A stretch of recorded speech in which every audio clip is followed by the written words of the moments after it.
ओम शांति। आज है 4 दिसंबर 2024। सुनते हैं बाबा के साकार मधुर महावाक्य। बाबा कहते, मीठे बच्चे, सारा मदार याद पर है। याद से ही तुम मीठे बन जाएंगे। इस याद में ही माया की युद्ध चलती है। प्रश्न है, इस ड्रामा में कौन सा राज बहुत विचार करने योग्य है, जिसे तुम बच्चे ही जानते हो? उत्तर है, तुम जानते हो कि ड्रामा में एक पार्ट 2 बार बज न सके। सारी दुनिया में जो भी पार्ट बजता है वह 1-2 से नया है। तुम विचार करते हो कि सतयुग से लेकर अब तक कैसे दिन बदल जाते हैं। सारी एक्टिविटी बदल जाती है। आत्मा में 5000 वर्ष की एक्टिविटी का रिकॉर्ड भरा हुआ है, जो कभी बदल नहीं सकता। यह छोटी सी बात तुम बच्चों के सिवाय और किसी की बुद्धि में नहीं आ सकती। ओम शांति। बाबा कहते, रूहानी बाप रूहानी बच्चों से पूछते हैं, मीठे मीठे बच्चे, तुम अपना भविष्य का पुरुषोत्तम मुख, पुरुषोत्तम चोला देखते हो? यह पुरुषोत्तम संगम युग है ना? तुम फील करते हो कि हम फिर नई दुनिया सतयुग में इनकी वंशावली में जाएंगे, जिसको सुख धाम कहा जाता है। वहाँ के लिए ही तुम अभी पुरुषोत्तम बन रहे हो। बैठे बैठे यह विचार आना चाहिए। स्टूडेंट जब पढ़ते हैं तो उनकी बुद्धि में यह जरूर रहता है, कल हम यह बनेंगे। वैसे तुम भी जब यहाँ बैठते हो तो जो भी जानते हो कि हम विष्णु की डिनाइस्टी में जाएंगे। तुम्हारी बुद्धि अब अलौकिक है और किसी मनुष्य की बुद्धि में ये बातें रमण नहीं करती होंगी। यह कोई कॉमन सत्संग नहीं है। यहाँ बैठे हो, समझते हो, सत्य बाबा जिसको शिव कहते हैं, हम उनके संग में बैठे हैं। शिव बाबा ही रचयिता है। वही इस रचना के आदि मध्य अंत को जानते हैं। वही यह नॉलेज देते हैं। जैसे कल की बात सुनाते हैं। यहाँ बैठे हो, यह तो याद होगा ना, हम आए हैं रिजुवनेट होने, अर्थात यह शरीर बदल दैवी शरीर लेने। आत्मा कहती है, हमारा यह तमो प्रधान पुराना शरीर है, इसको बदलकर फिर ऐसा शरीर लेना है। कितनी सहज एम ऑब्जेक्ट है। पढ़ाने वाला टीचर जरूर पढ़ने वाले स्टूडेंट से होशियार होगा ना। पढ़ाते हैं, अच्छे कर्म भी सिखलाते हैं। अभी तुम समझते हो हमको ऊंच से ऊंच भगवान पढ़ाते हैं, तो जरूर देवी देवता ही बनाएंगे। यह पढ़ाई है ही नई दुनिया के लिए, और किसको नई दुनिया का जरा भी पता नहीं है। यह लक्ष्मी नारायण नई दुनिया के मालिक थे। देवी देवताएं भी तो नंबरवार होंगे ना। सब एक जैसे तो हो भी ना सके, क्योंकि राजधानी है ना। ये ख्यालात तुम्हारे चलते रहने चाहिए। हम आत्मा अभी पतित से पावन बनने के लिए पावन बाप को याद करते हैं। आत्मा याद करती है अपने स्वीट बाप को। बाप खुद कहते हैं, तुम मुझे याद करेंगे तो पावन सतो प्रधान बन जाएंगे। सारा मदार याद की यात्रा पर है। बाप जरूर पूछेंगे, बच्चे मुझे कितना समय याद करते हो? याद की यात्रा में ही माया की युद्ध चलती है। तुम युद्ध भी समझते हो। यह यात्रा नहीं, परंतु जैसे कि लड़ाई है। इसमें ही बहुत खबरदार रहना है। नॉलेज में माया के तूफान आदि की बात नहीं है। बच्चे कहते भी हैं, बाबा हम आपको याद करते हैं, परंतु माया का एक ही तूफान नीचे गिरा देता है। नंबर 1 तूफान है देह अभिमान का, फिर है काम, क्रोध, लोभ, मोह का। बच्चे कहते हैं, बाबा हम बहुत कोशिश करते हैं याद में रहने की, कोई विघ्न ना आए, परंतु फिर भी तूफान आ जाते हैं। आज क्रोध का, कभी लोभ का तूफान आया। बाबा, आज हमारी अवस्था बहुत अच्छी रही, कोई भी तूफान सारा दिन नहीं आया। बड़ी खुशी रही। बाप को बड़े प्यार से याद किया, स्नेह के आंसू भी आते रहे। बाप की याद से ही बहुत मीठे बन जाएंगे। यह भी समझते हैं हम माया से हार खाते खाते कहाँ तक आकर पहुँचे हैं। यह कोई समझते थोड़े ही हैं। मनुष्य तो लाखों वर्ष कह देते हैं या परंपरा कह देते हैं। तुम कहेंगे हम फिर से अभी मनुष्य से देवता बन रहे हैं। यह नॉलेज बाप ही आकर देते हैं। विचित्र बाप ही विचित्र नॉलेज देते हैं। विचित्र निराकार को कहा जाता है। निराकार कैसे यह नॉलेज देते हैं? बाप खुद कहते हैं, मैं कैसे इस तन में आता हूँ, फिर भी मनुष्य मूंझते हैं। क्या एक इसी तन में आएगा? परंतु ड्रामा में यही तन निमित्त बनता है, जरा भी चेंज हो नहीं सकती। ये बातें तुम ही समझकर और दूसरों को समझाते हो। आत्मा ही पढ़ती है, आत्मा ही सीखती सिखलाती है।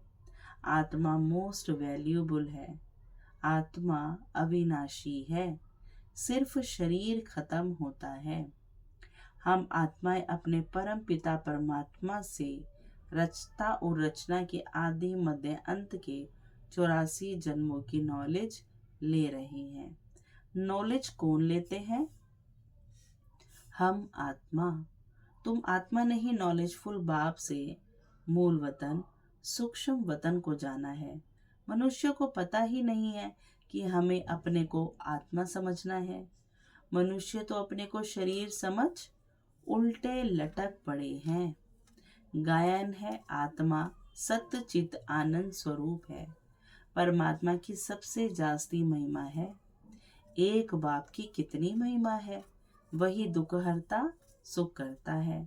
मच्छर आदि की तो इतनी महिमा नहीं करेंगे कि वह दुख हरता सुख करता ज्ञान का सागर है। नहीं, ये है बाप की महिमा। तुम बच्चे भी मास्टर दुख हरता सुख करता हो। तुम बच्चों को भी यह नॉलेज नहीं थी, जैसे बेबी बुद्धि थे। बच्चे में नॉलेज नहीं होती और कोई अवगुण भी नहीं होता है, इसलिए उसे महात्मा कहा जाता है, क्योंकि पवित्र है। जितना छोटा बच्चा उतना नंबर 1 फूल। बिल्कुल ही जैसे कर्मातीत अवस्था है। कर्म अकर्म विक्रम को कुछ भी नहीं जानते हैं, इसलिए वह फूल है। सबको कशिश करते हैं, जैसे एक बाप सभी को कशिश करते हैं। बाप आए हैं सभी को कशिश कर खुशबूदार फूल बनाने। कई तो कांटे के कांटे ही रह जाते हैं।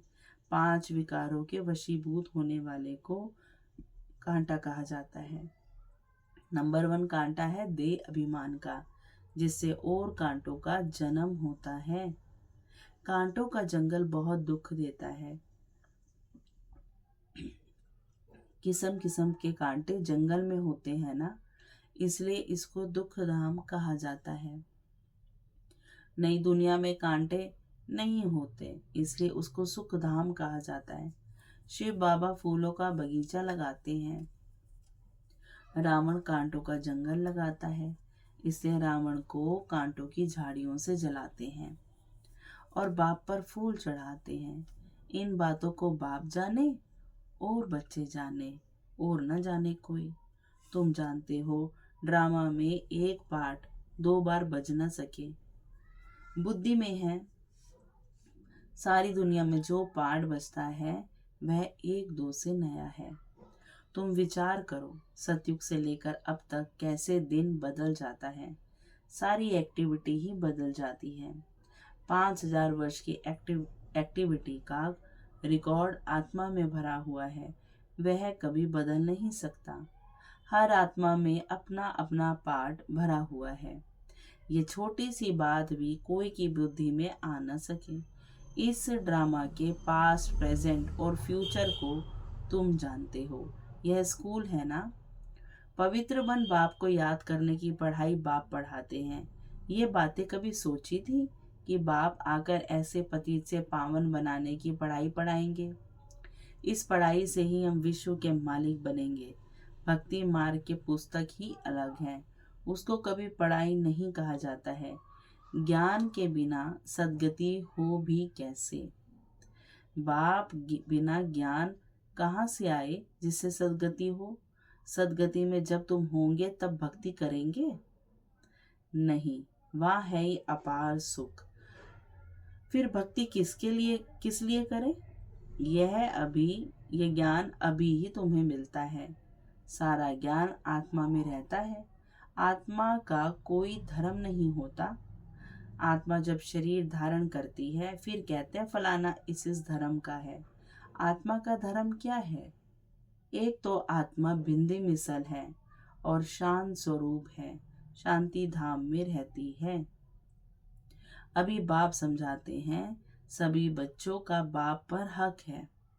बहुत बच्चे हैं जो और धर्मों में कन्वर्ट हो गए हैं, वे फिर निकलकर अपने असली धर्म में आ जाएंगे। जो देवी देवता धर्म छोड़ दूसरे धर्म में गए हैं वे सभी पत्ते लौट अपनी जगह पर आ जाएंगे। तुम्हें पहले पहले तो बाप का परिचय देना है। इन बातों में ही सब मुंझे हुए हैं। तुम बच्चे समझते हो अभी हमें कौन पढ़ाते हैं? बेहद का बाप श्री कृष्ण तो देदारी है। इनको माने ब्रह्मा बाबा को भी दादा कहेंगे। तुम सब भाई भाई होना। फिर है मर्तबे के ऊपर। भाई का शरीर कैसा है, बहन का शरीर कैसा है? आत्मा तो एक छोटा सितारा है। इतनी सारी नॉलेज एक छोटे सितारे में है। सितारा शरीर के बिगर बात भी नहीं कर सकता। सितारे को पाठ बजाने के लिए कितने ढेर ऑर्गन्स मिले हुए हैं। तुम सितारों की दुनिया ही अलग है। आत्मा यहाँ आकर फिर शरीर धारण करती है। शरीर छोटा बड़ा होता है। आत्मा ही अपने बाप को याद करती है, वह भी जब तक शरीर में है। घर में आत्मा बाप को याद करेगी? शांति धाम में बाबा पूछ रहे हैं, आत्मा बाबा को याद करेगी? नहीं, वहां तो जैसे कि अबोध है। वहां कुछ भी मालूम ही नहीं पड़ता हम कहाँ हैं। स्वीट साइलेंस में, स्टिलनेस में है आत्मा। आत्मा और परमात्मा दोनों जब शरीर में है तब आत्माओं और परमात्मा का मेला कहा जाता है। गायन भी है, आत्मा और परमात्मा अलग रहे बहुकाल। कितना समय अलग रहे याद आता है ना? कितना समय अलग रहे। सेकंड सेकंड पास होते 5000 वर्ष बीत गए। फिर 1 नंबर से शुरू करना है। एक्यूरेट हिसाब है। अभी तुमसे कोई पूछे इसने कब जन्म लिया था तो तुम एक्यूरेट बता सकते हो। श्री कृष्ण ही पहले नंबर में जन्म लेता है। शिव का तो कुछ भी मिनट सेकंड नहीं निकाल सकते। श्री कृष्ण के लिए तिथि तारीख मिनट सेकंड निकाल सकते हो। मनुष्य की घड़ी में फर्क पड़ सकता है, शिव बाबा के अवतरण में तो बिल्कुल फर्क नहीं पड़ सकता। पता ही नहीं पड़ता कब आया। ऐसे भी नहीं साक्षात्कार हुआ तब आया, नहीं। अंदाज लगा सकते हैं, मिनट सेकंड का हिसाब नहीं बता सकते। उनका अवतरण भी अलौकिक है। वह आते ही हैं बेहद की रात के समय। बाकी और भी जो अवतरण होते हैं उनका पता पड़ता है। आत्मा शरीर में प्रवेश करती है, छोटा चोला पहनती है, फिर धीरे धीरे बड़ा होता है। शरीर के साथ आत्मा बाहर आती है। इन सभी बातों को विचार सागर मंथन कर फिर औरों को समझाना होता है। कितने ढेर मनुष्य हैं, एक न मिले दूसरे से। कितना बड़ा मांडवा है, जैसे बड़ा हॉल है जिसमें बेहद का नाटक चलता है। तुम बच्चे यहाँ आते हो नर से नारायण बनने के लिए। बाप जो नई सृष्टि रचते हैं उसमें ऊंच पद लेने के लिए। बाकी ये जो पुरानी दुनिया है वह तो विनाश होनी है। बाबा द्वारा नई दुनिया की स्थापना हो रही है। बाबा को फिर पालना भी करनी है। जरूर जब यह शरीर छोड़ें तब फिर सतयुग में नया शरीर लेकर पालना करें। उसके पहले इस पुरानी दुनिया का विनाश भी होना है। बम्बोर को आग लगेगी, पीछे यह भारत ही रहेगा, बाकी तो खल्लास हो जाएंगे। भारत में भी थोड़े बचेंगे। तुम अब मेहनत कर रहे हो कि विनाश के बाद फिर सजाएं ना खाएं। अगर विक्रम विनाश नहीं होंगे तो सजाएं भी खाएंगे और पद भी नहीं मिलेगा। तुमसे जब कोई पूछते हैं कि तुम किसके पास जाते हो तो बोलो शिव बाबा के पास, जो ब्रह्मा के तन में आया हुआ है। यह ब्रह्मा कोई शिव नहीं है। जितना बाप को जानेंगे तो बाप के साथ प्यार भी रहेगा। बाबा कहते हैं बच्चे, तुम और कोई को प्यार नहीं करो, और संग प्यार तोड़ एक संग जोड़ो। जैसे आशिक माशूक होते हैं ना, यह भी ऐसे हैं। 108 सच्चे आशिक बनते हैं, उसमें भी 8 सच्चे सच्चे बनते हैं। 8 की भी माला होती है ना, 9 रतन गाए हुए हैं। 8 दाने 9वां बाबा। मुख्य है 8 देवताएं, फिर 16,108 शहजादे शहजादियों का कुटुंब बनता है। त्रेता अंत तक। बाबा तो हथेली पर बहिशत दिखलाते हैं। तुम बच्चों को नशा है कि हम तो सृष्टि के मालिक बनते हैं, बाबा से ऐसा सौदा करना है। कहते हैं कोई विरला व्यापारी ये सौदा करे। ऐसे कोई व्यापारी थोड़े ही हैं। जो बच्चे ऐसे उमंग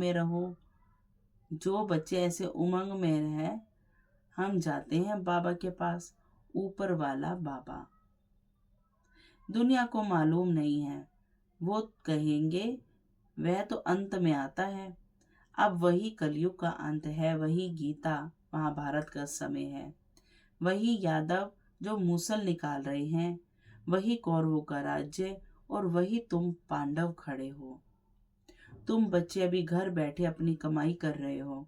भगवान घर बैठे आया हुआ है, इसलिए बाबा कहते हैं कि अपनी कमाई कर लो। यही हीरे जैसा जन्म अमोलक गाया हुआ है। अब इसको कोड़ी बदले खोना नहीं है। अब तुम इस सारी दुनिया को राम राज्य बनाते हो। तुमको शिव से शक्ति मिल रही है। बाकी आजकल कईयों की अकाले मृत्यु भी हो जाती है। बाबा बुद्धि का ताला खोलता है और माया बुद्धि का ताला बंद कर देती है। अब तुम माताओं को ही ज्ञान का कलश मिला हुआ है। अबलाओं को बल देने वाला वह है। यही ज्ञान अमृत है। शास्त्रों के ज्ञान को कोई अमृत नहीं कहा जाता है। अच्छा, मीठे मीठे सिकिलदे बच्चों प्रति माता पिता बाप दादा का याद प्यार और गुड मॉर्निंग। रूहानी बाप की रूहानी बच्चों को नमस्ते। हम रूहानी बच्चों की रूहानी माता पिता बाप दादा को बहुत बहुत याद प्यार और गुड मॉर्निंग बाबा, नमस्ते बाबा। फिर धारणा के लिए मुख्य सार है। एक बाप की कशिश में रहकर खुशबूदार फूल बनना है। अपने स्वीट बाप को याद कर दे अभिमान के कांटे को जला देना है। इस हीरे तुल्य जन्म में अविनाशी कमाई जमा करनी है। कोड़ियों के बदले इसे गंवाना नहीं है। एक बाप से सच्चा प्यार करना है। एक के संग में रहना है। फिर वरदान है, ब्राह्मण जीवन में सदा खुशी की खुराक खाने और खुशी बांटने वाले खुश नसीब भव।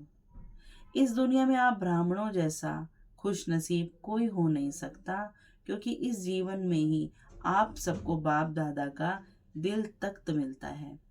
सदा खुशी की खुराक खाते हो और खुशी बांटते हो। इस समय बेफिक्र बादशाह हो।